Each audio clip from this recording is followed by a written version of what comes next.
Kata Rasul, "Hei orang-orang muhajirin, ada 5 perkara jangan sampai menimpa kalian. Kalau 5 perkara ini menimpa kalian, aku berlindung kepada Allah, semoga jangan sampai menimpa kalian." Rasul ketakutan kalau 5 perkara itu menimpa umatnya. Lah salah satunya dari 5 perkara ini, kata Nabi SAW, tidaklah sebuah kaum mereka mulai mengurang-urang takaran, mengurang-urang timbangan, kecuali Allah akan timpakan kepada mereka paceklik yang berkepanjangan, sulitnya ekonomi, dan dikuasakan kepada mereka penguasa-penguasa zalim. Makanya boleh jadi mungkin negeri kita ini, kalau seandainya kemudian yang berkuasa itu orang-orang yang zalim, maka boleh jadi penyebabnya karena kita sebagai rakyat ini belum mampu jujur dalam berdagang. Karena di sini Rasul mengatakan seperti itu kan.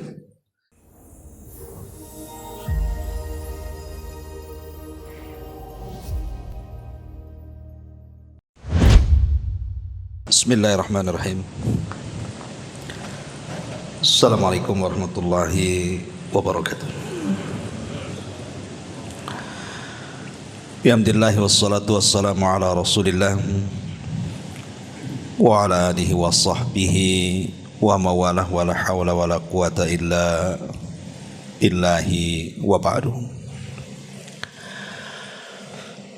Alhamdulillah, segala puja dan puji hanya milik Allah subhanahu wa ta'ala. Salawat dan juga salam kita hadiahkan kepada Rasul kita Nabi besar Muhammad sallallahu alaihi wa ala alihi wasallam.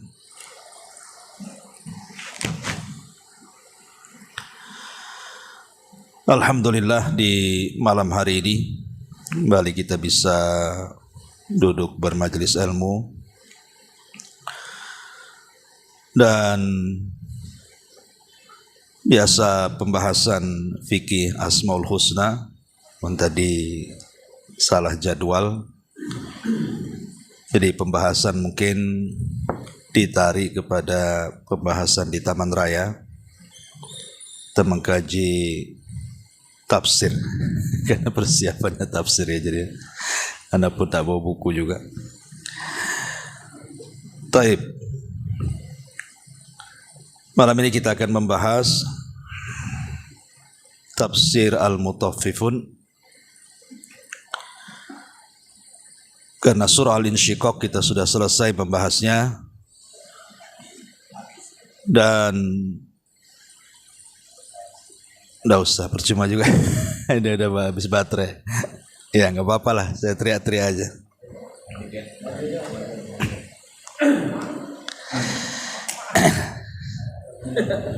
Maju-maju aja, mic-nya bermasalah.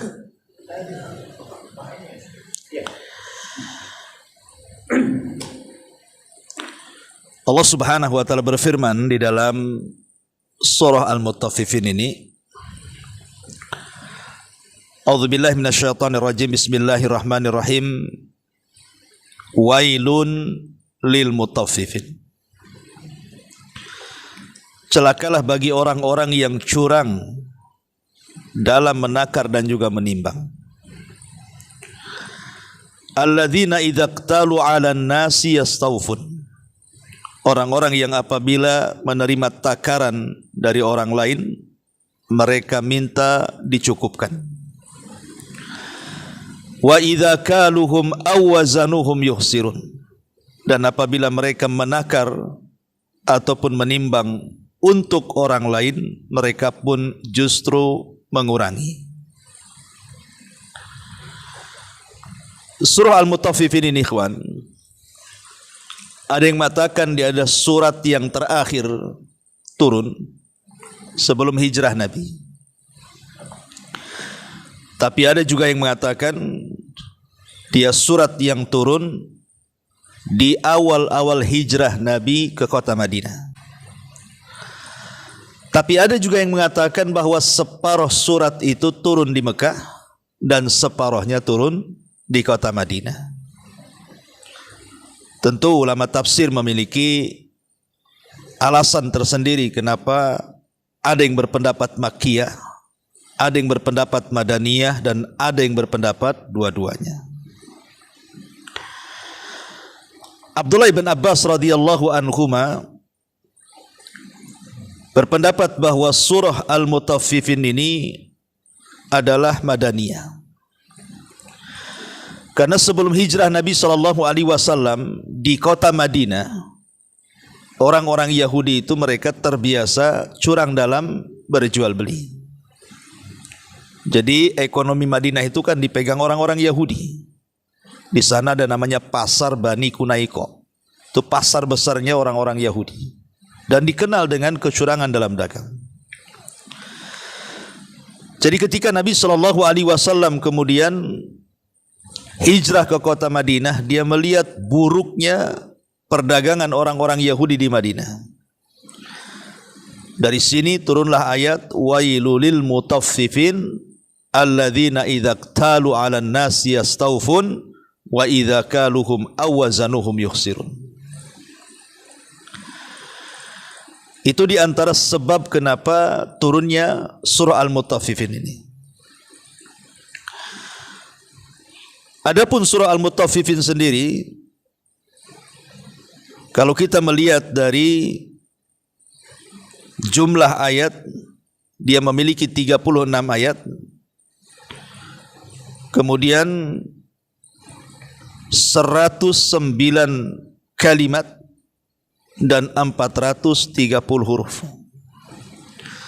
Dan tartib Al-Quran dia masuk pada surat ke-83.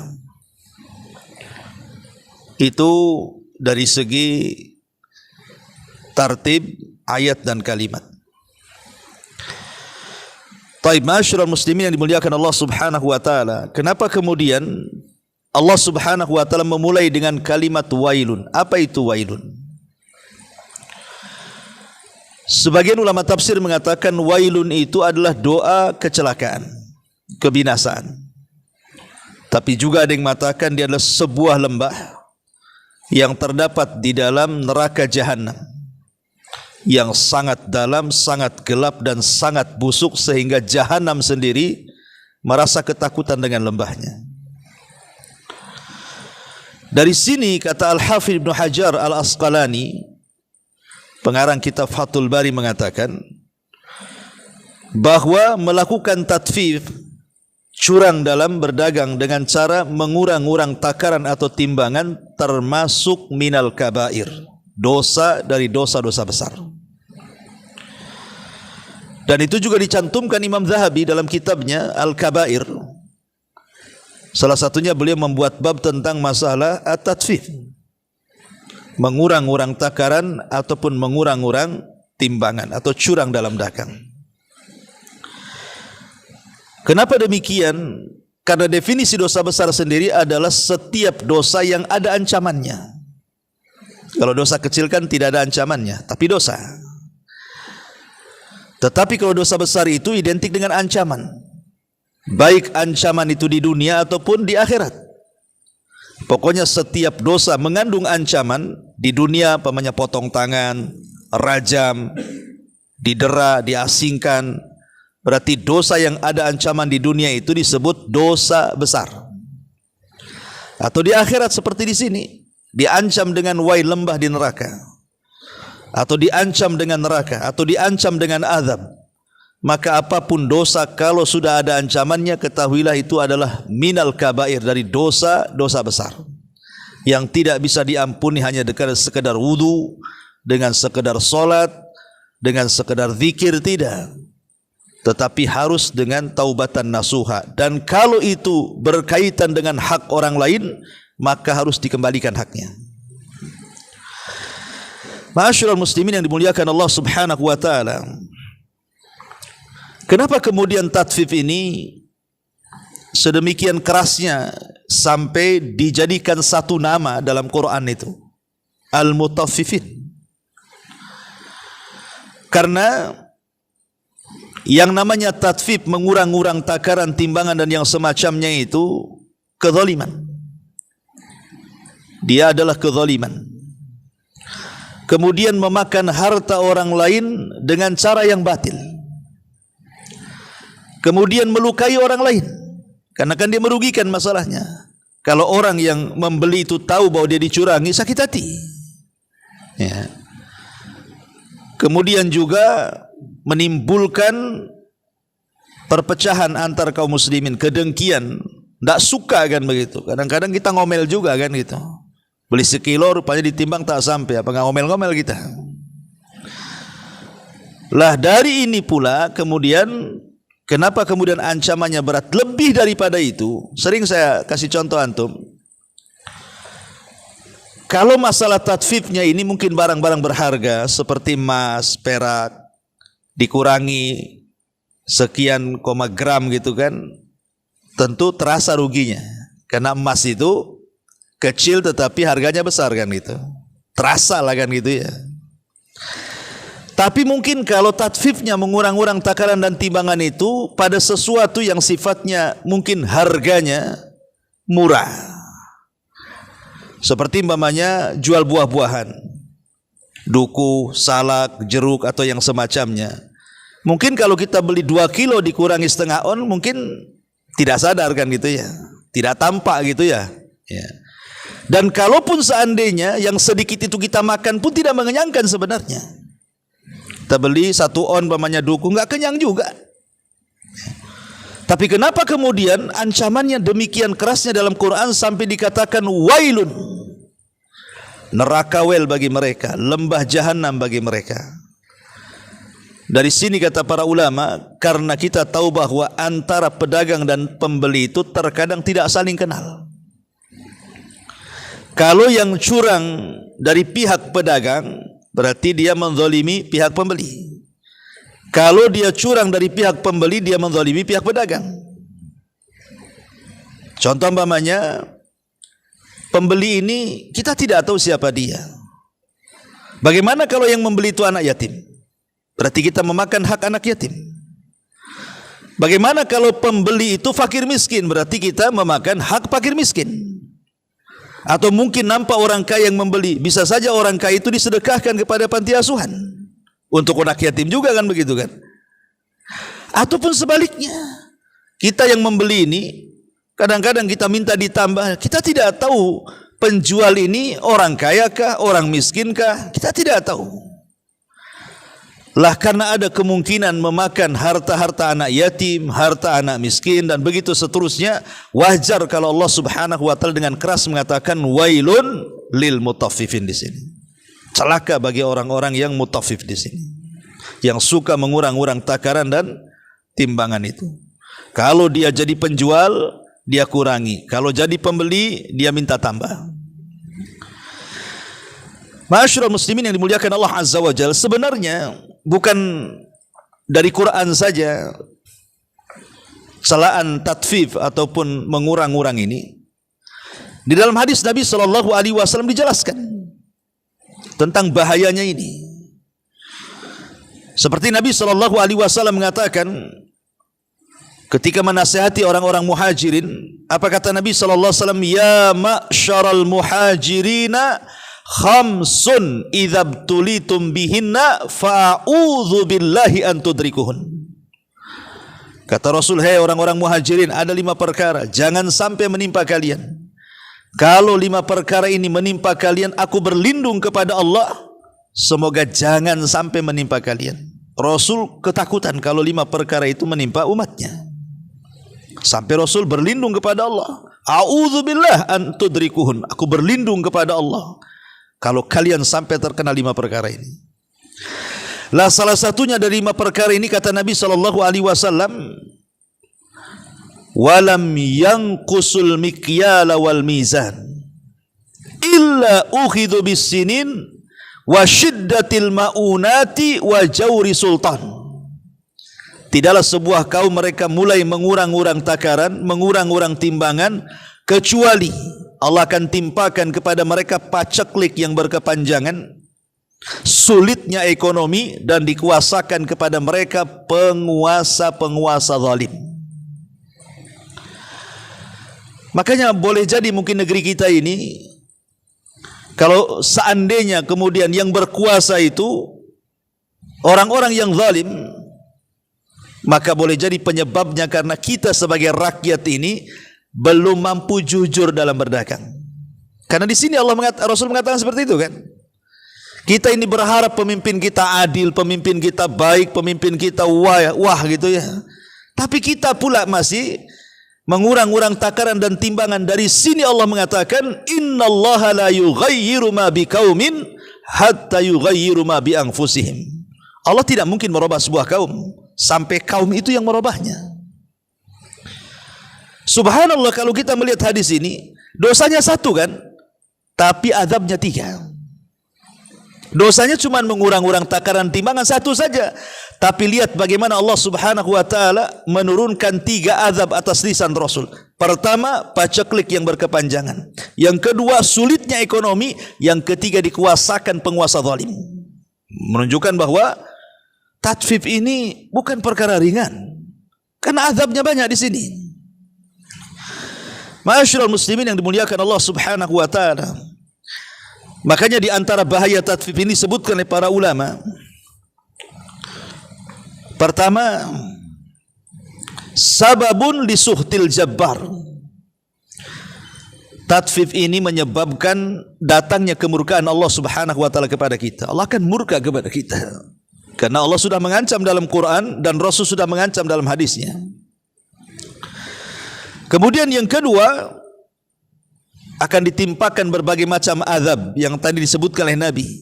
Bisa saja paceklik yang berkepanjangan, ataupun susahnya ekonomi, ataupun dikuasakan kepada kita penguasa-penguasa zalim. Kemudian yang ketiga, tatfif ini dalil tentang bakhilnya manusia. Kenapa kemudian dia mengurang-urang takaran? Coba. Karena bakhil kan? Kalau dia tidak bakhil, dia tidak akan mengurang-urang takaran. Pasti dia akan lebihkan takaran itu sebagai sedekah sir. Sedekah yang tidak ada yang tahu kecuali pedagang dengan Allah kan. Coba kalau memang ada orang beli 1 kilo, antum timbang 1 kilo, antum masukkan salak 1, jeruk 1, duku 1 mamanya. Berarti lebihnya itu penjual tidak tahu bahwa pedagang ini sedang bersedekah. Dan Nabi mengatakan shadaqatus sir tudfi'u ghadaba rabb. Bahwa sedekah yang diam-diam itu bisa memadamkan murka Allah. Tetapi kebakhilan ini menunjukkan bahwa tidak ada akhlak. Akhlak sudah hilang, atau bahasa yang tren sekarang, tidak ada etika. Ini yang sekarang lagi ngetren nih. Hilang etika dah. Ya, etikanya hilang sudah. Ya. Ini yang ketiga. Yang keempat, menyebar penyakit kehinaan. Ya. Kita ini karena sudah jauh dari agama, akhirnya terjadi kehinaan di mana-mana. Islam mudah saja kemudian akhirnya diruntuhkan oleh musuh-musuhnya karena sudah bobrok dari dalam masalahnya. Menyebabkan kehancuran ekonomi itu karena tatfif di sini. Kenapa kemudian ekonomi kita kaum muslimin kemudian kalah dengan ekonomi pamannya Cina ataupun Barat kan gitu ya? Boleh jadi manajemen mereka baik. Sebenarnya konsep itu sudah ada dalam Islam. Tapi terkadang konsep ini tidak dilakukan oleh Islam. Seperti contoh mamanya di sebuah negara bersih. Kalau antum ke Singapura, kemudian habis ke Singapura ke Batam kan beda tuh jauh. Sana bersih kali kan. Masuk Batam kan itu. Padahal mereka negeri kafir, kita negeri Islam kan. Sebenarnya konsep kebersihan itu tidak perlu melihat negara lain. Konsep Islam sudah ada. Kalau diterapkan itu lebih bersih daripada mereka sebenarnya. Tapi itu tidak diterapkan, termasuk juga dalam ekonomi. Kebanyakan tatfif. Ya. Kemudian juga menunjukkan hilangnya amanah. Dan ini tanda-tanda akhir zaman.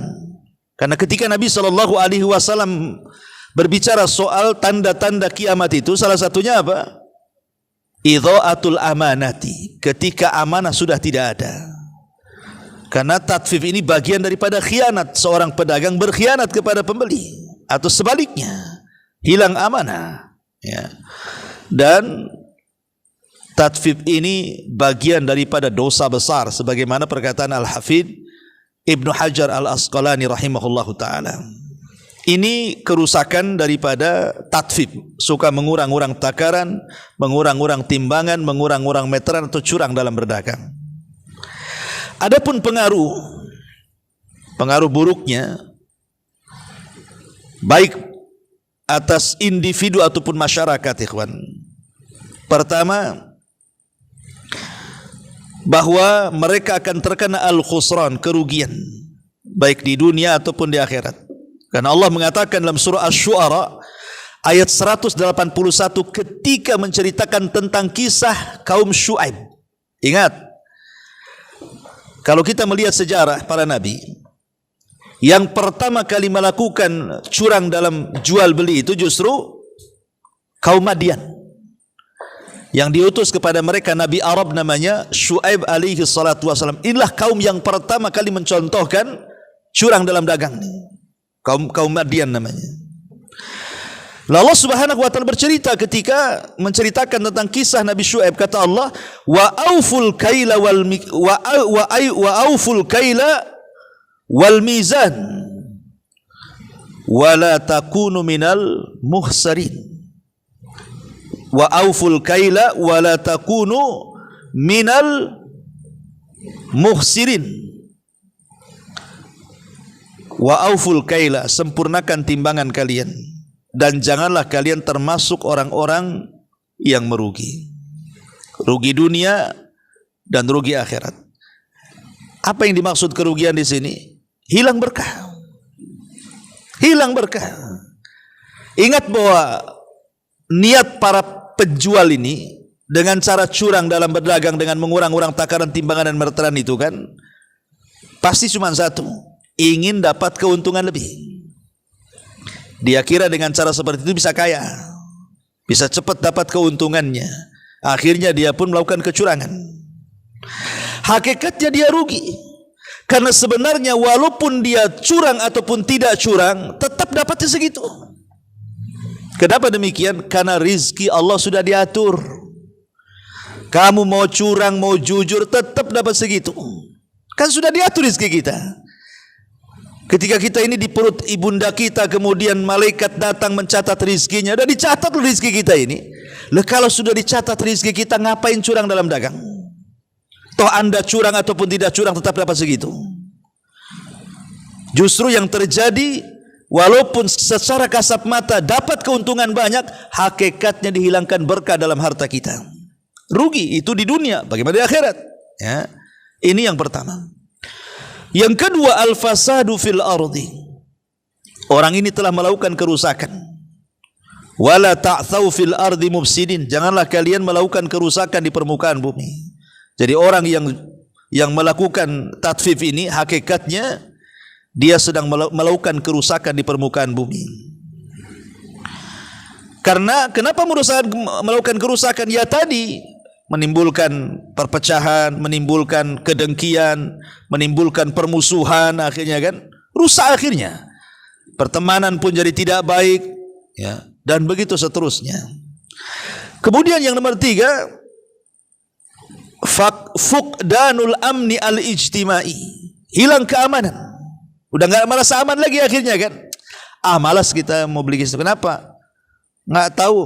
Beli sekilo dikurang-kurang. Enggak aman saya di pasar ini. Pasar sana aja lah kan itu ya. Hilang keamanan. Padahal aman itu nikmat Allah terbesar, ikhwan. Keamanan itu nikmat Allah terbesar. Lebih-lebih kemudian di antara azab yang akan ditimpakannya adalah kekurangan ekonomi, susahnya cari pekerjaan. Coba, itu kata lisan Nabi kan, ditimpa paceklik berkepanjangan ataupun syiddatil mauna, susahnya ekonomi, hilang keamanan kan. Kalau orang susah ekonomi, artinya kan kemiskinan di mana-mana. Kalau sudah kemiskinan di mana-mana, pasti banyak kejahatan di mana-mana. Kejahatan di mana-mana, ikhwan. Tetapi yang ajaib itu di dunia ini cuma ada di Palestina.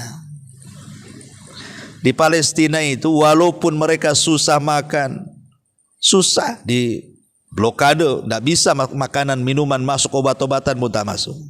Susah di sana. Banyak orang mulai mati kelaparan. Tapi tidak ada yang melakukan kriminal di sana. Enggak ada orang mencuri. Enggak ada. Ya. Coba kita saja kadang-kadang ya, seperti di mana itu yang terjadi gempa tanah geser itu.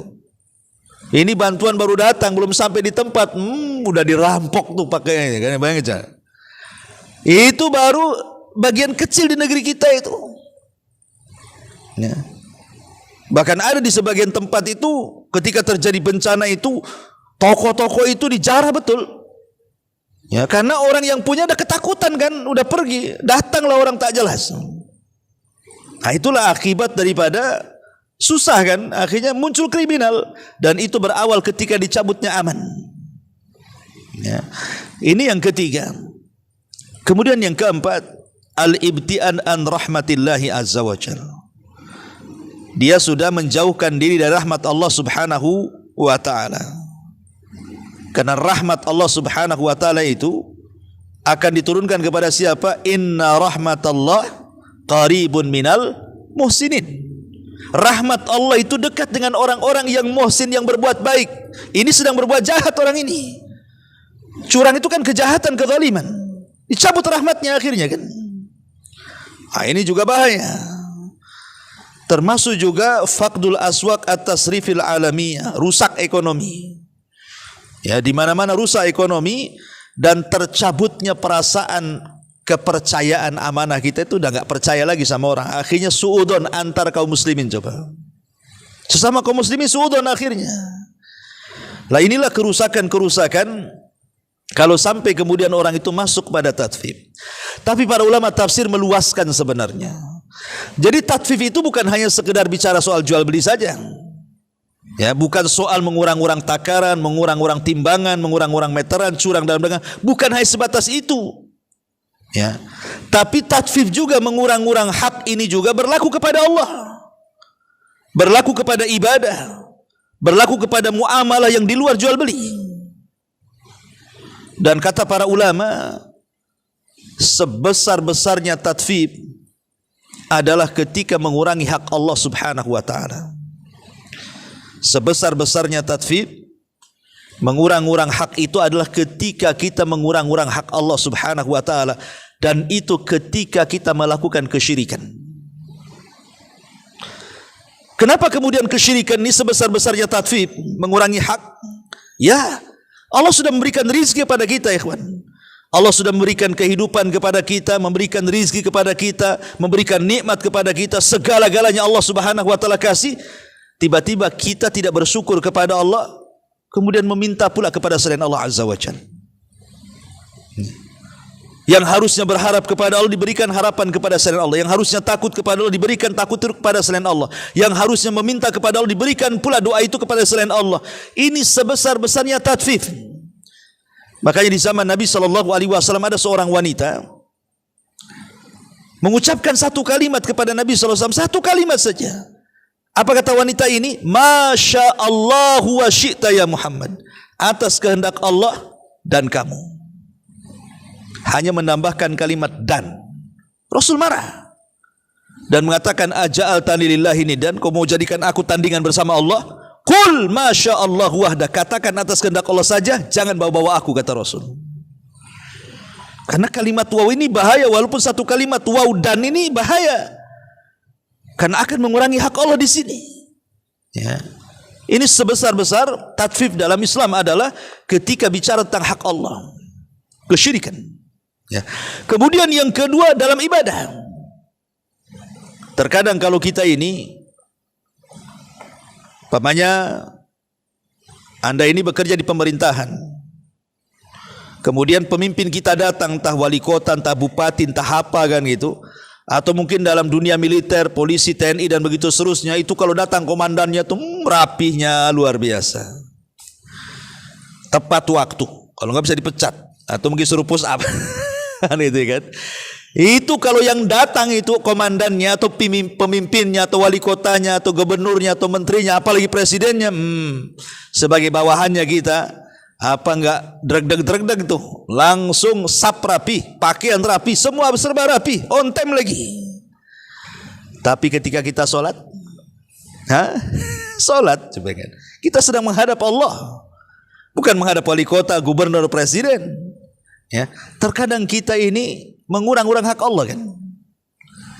Ya, mulai dari pakaian kita. Kadang-kadang tangan ini garuk sana garuk sini. Kan coba kalau begitu dilakukan kita di hadapan orang yang kita anggap mulia gitu, nggak selesa, nah itu sudah nggak. Bagi dalam tentara nggak boleh bergerak tuh kan.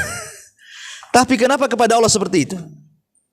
Kadang-kadang pakaian pun itu pula pakaian yang kerja itu pula untuk salat. Kadang-kadang pakai kaos oblong saja.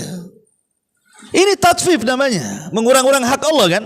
Masa kepada manusia sesempurna itu penghormatannya, kepada Allah tidak sempurna? Tatfif namanya, mengurang-urang hak Allah subhanahu wa ta'ala. Atau dalam sedekah, ya, seseorang kemudian ingin bersedekah. Terkadang kalau kita ini mau makan, apapun yang kita inginkan kita pasti bayar walaupun mahal. Bawa keluarga ini malam minggu, ayo deh kita makan di mana? Di sana tuh ada kuliner bagus tuh. Bola anaknya, istrinya semua ke situ. Tengok bilnya berapa? 1,5 juta. Bayar, nggak ada kepikiran kan? Nggak ada, mana mikir itu. Bayar, puas enak, ya cocok katanya. Besoknya datang pula pengemis, susah minta makan. Iyalah, oke lah, masih dermawan dia ngasih. Kadang-kadang ngasih itu sebagaimana, tidak sebagaimana ketika kita ini memberi makan keluarga kita. Kita jor-joran kita bisa makan, nraktir kawan kita bisa jor-joran. Ketika ada orang susah minta makan, paling tinggi ambil nasi padang 1 bungkus. Tatfif ikhwan, ya. Ini termasuk daripada tatfif sebenarnya. Lah dari sini ikhwat fillah, kadang-kadang kita tidak sadar di antara kita ini masih melakukan tatfif kepada hak Allah subhanahu wa ta'ala dalam bab ibadah ini.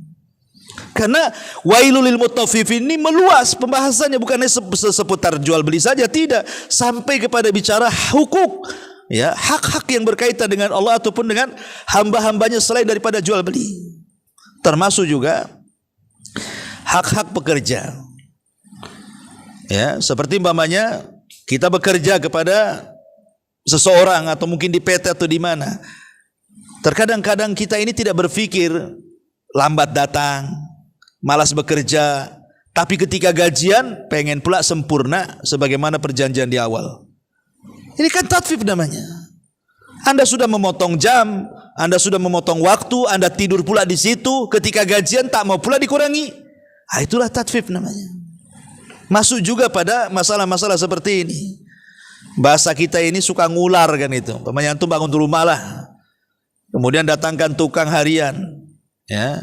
Kalau antum ada semangat kan gitu. Ketika tak ada yang ngular kan gitu ya. Kalau borongan sih enak, terserah dia kan gitu. Tapi kalau yang harian ini kan bahaya kan gitu ya. Ya.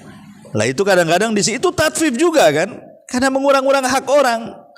Tapi kalau waktu gajian tak mau dikurangi, marah dia. Saya 5 hari kerja loh. Kan itu. Masyarul muslimin yang dimuliakan Allah Azza wa Jalla, itu contoh saja tatfif dalam pekerjaan. Ataupun dalam masalah ijar, sewa menyewa, itu pun masuk juga kan, tatfif dalam sewa menyewa, bukan sama jual beli saja, termasuk juga hak-hak yang berkaitan dengan manusia, baik dengan kawan, baik dengan ulama gitu ya. Namanya seseorang murid dengan ustadznya, maunya murid itu, ustadz itu kalau bisa nggak punya salah kayak malaikat, maksudnya ada tuh. Kalau ustadz itu sempurna lah, kalau bisa nggak punya dosa kayak malaikat. Makanya kalau buat dosa sedikit, kebaikannya hilang, yang dosanya itu aja dibicarakan. Tetapi muridnya, dia menghendaki ustadznya kayak malaikat, dia pula jadi iblis gitu maksudnya. Kan gitu. Dia sendiri akhlaknya nggak pernah disorot sama ustadz. Entah dia melakukan apa di luar, mana ustadz tahu, ya kan? Mungkin buruknya luar biasa. Makanya heran, jangan kemudian minta ustaz jadi malaikat kalau anda jadi iblis kan gitu ya. Itu tatfif namanya. Masuk juga. Begitu juga sama kawan gitu. Kalau ditraktir enak, dia ngasih besar, kita muji-muji, sekali dia minta ditraktir tak mau pula. Itu tatfif ya kan, masuk juga kan itu. Ya. Masyarul muslimin yang dimuliakan Allah subhanahu wa ta'ala, termasuk juga hubungan suami istri. Kadang istri terlalu menuntut kepada suami, ya, sekali ada kesalahan itu pula yang kemudian dilaknatnya. Dia tidak tahu suami itu capek, lelah, letih dan begitu seterusnya. Sekali punya salah satu kesalahan yang dibicarakan, kebaikannya hilang. Itu disebut yakfurnal ashir namanya. Ketika Nabi SAW diperlihatkan neraka, rupanya kebanyakan penghuninya kaum wanita. Sahabat bertanya, apa alasannya? Maka Rasul mengatakan, bukan mereka tidak sholat, mereka puasa, mereka ibadah, tapi kesalahannya satu, yakfurnal ashir, tidak bersyukur akan kebaikan suaminya. Itu tatfif. Ya, termasuk juga orang tua kepada anak-anak loh. Pamannya kita punya anak 5. Karena senang kepada salah satunya kita kasih hadiah, yang lainnya tidak dikasih. Zalim, tatfif itu. Di zaman Rasul ada namanya Nu'man ibn Bashir. Bashir ini bapaknya Nu'man. Karena dia suka dengan Nu'man anaknya, dia kasih hadiah tuh. Tetapi kemudian istrinya enggak setuju. Kalau bisa hadiah ini disaksikan oleh Nabi. Datang dia kepada Nabi dan mengatakan, ya Rasulullah, Bashir akan memberikan hadiah kepada anaknya Nu'man. Kata Rasul, apakah anaknya cuma satu si Nu'man saja? Oh, tidak banyak. Oh, enggak mau. Saya enggak mau jadi saksi untuk kezaliman, katanya. Kalau kau memberikan hadiah, berikan hadiah semuanya. Harus adil juga kan begitu. Ya, enggak boleh ayah itu kemudian pilih kasih. Harus adil kepada anak-anaknya. Termasuk dalam bab waris. Berapa banyak kemudian saudara mendolimi saudaranya. Paman mendolimi ponakannya. Bahkan orang yang enggak dapat waris, dia pula dapat. Yang berhak dapat waris tak dapat pula kan begitu. Tatfif, dosa besar. Ya, jadi ini meluas kemana-mana bab-bab tatfif ini. Ikhwatu fillah muliakan Allah Subhanahu wa taala. Ya, termasuk hak-hak yang kurang dari orang tua, tidak mengajarkan salat anak, tidak mengajarkan baca Quran anak. Ketika kemudian anak ini durhaka, orang tuanya marah-marah. Kok ini anak harus birrul walidain loh. Enggak di anak kok minta birrul walidain pula kan. Aneh kan gitu ya. Anak juga bisa mengatakan, ya saya jangan kau katakan aku durhaka kepada orang tua yang durhaka kepada anak. Karena ini ada di zaman Umar kan. Ada orang tua marah sama anaknya, dilaporkan kepada Umar. Ya Umar, hukum anak saya, dia sudah kurang ajar dan durhaka kepada aku, katanya. Umar marah, hampir saja dia menghukum anaknya. Tetapi Umar seorang hakim yang adil. Datangkan anakmu. Didatangkan anaknya. Kemudian anaknya kayaknya mau ngomong, kata Umar, kalim ngomong. Ketika anaknya mengatakan, ya Amirul Mukminin, apa kewajiban ayah kepadaku, katanya. Apa kewajiban seorang ayah kepadaku? Maka Umar mengatakan, 1, ajarkan Quran. 2, kata, pilihkan ibu yang baik, katanya. Kemudian 1, mengajarkan Quran. 2, pilihkan ibu yang baik. Kemudian yang ketiga, ajarkan agama. Apa kata anak ini? 3-tiganya enggak ada, katanya. Aku tidak diajarkan agama, aku tidak diajar Quran, aku juga tidak dipilihkan ibu yang baik. Ayahku membeli seorang budak perempuan agak gila. Kemudian digauli satu malam dia hamil. Lahirlah aku. Karena dia tidak suka dengan aku, dia mencampakkan aku.